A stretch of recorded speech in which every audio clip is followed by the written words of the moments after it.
Welcome to the Bhavani astrology and vastu. ఈరోజు మనం వివాహ పొంతనలో రెండవ కూటమైనటువంటి వర్షకూటమి గురించి తెలుసుకుందాం. వర్షకూటమి అంటే ఏమిటి, వర్షకూటమిని ఎలా పరిశీలన చేయాలి, వర్షకూటమికి ఎన్ని పాయింట్స్ ఉంటాయి అనేటువంటి విషయాన్ని మనం ఈ వీడియోలో మనం తెలుసుకుందాం.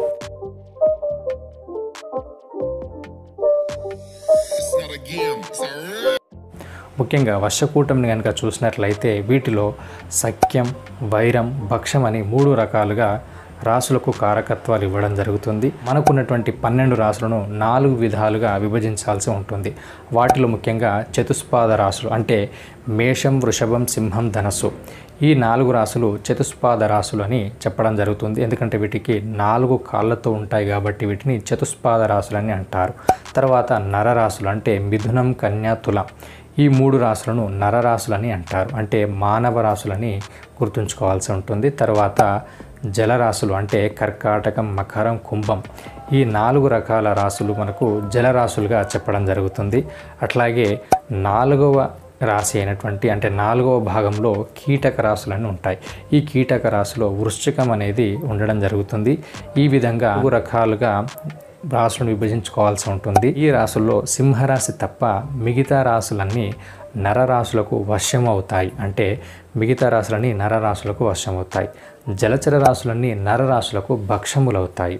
అట్లాగే ఈ నరరాశులకు వశము, అట్లాగే జలరాశులకు భక్షము, అట్లాగే వృశ్చిక తప్ప మిగతా రాశులన్నీ సింహరాశికి వశములవుతాయి. ఈ విధంగా మనకు ఏ రాశులు ఏ రాశులకు వశమవుతున్నాయి, ఏ రాశులు ఏ రాశులకు భక్షమవుతున్నాయి అనేటువంటి విషయాన్ని మనం పరిశీలించాల్సి ఉంటుంది. వధూవరుల జాతకంలో వారి యొక్క రాశులను పరిశీలిస్తే మనకు ఈజీగా ఈ విషయం అనేది తెలుస్తుంది. ఇక వర్షకూటమికి రావాల్సినటువంటి పాయింట్స్ 2.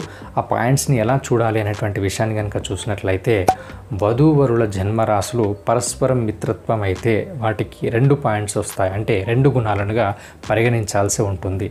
అలా కాకుండా వధూవరుల జన్మజాతకాల్లో పరస్పర వైరము, వశము, ఒకరికి వైరమై మరొకరికి వశమైనచో వారికి 0 పాయింట్స్గా చెప్పడం జరుగుతుంది. అంటే వారికి సూటబుల్ కాదని అర్థం. అంటే మనకు అష్టకూటమిలో రెండవదైనటువంటిది ఈ కూటమిని మనకు 2 పాయింట్స్ అనేటివి ఉంటాయి.